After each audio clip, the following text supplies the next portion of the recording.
Ito po yung trabaho ng ibang kababayan natin dito po sa Taiwan. Yan po. Yan.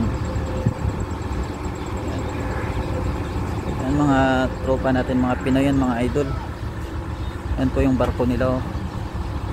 Yan, yan po. Yan. Yan.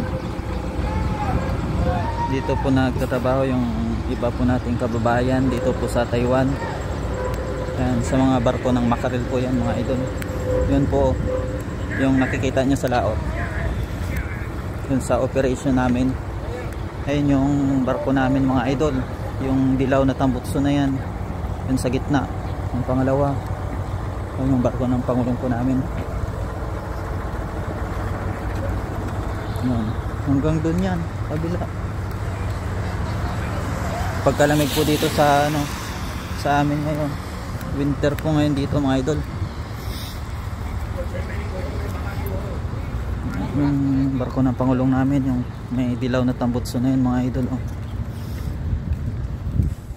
Yan yung lambat ng ng pangmakaril, mga idol. Napakalaki po niyan. Yan, oh. Yan. Mga Pinoy yung mga crew po dyan. Yung barko nila, mga idol. Oh. Yan. Binabakyum po yung isda. Ayan, oh. Saka direkta sa bodega. Ito yung aso ko, mga idol. Oh. Oh, bait niyan. Sige po.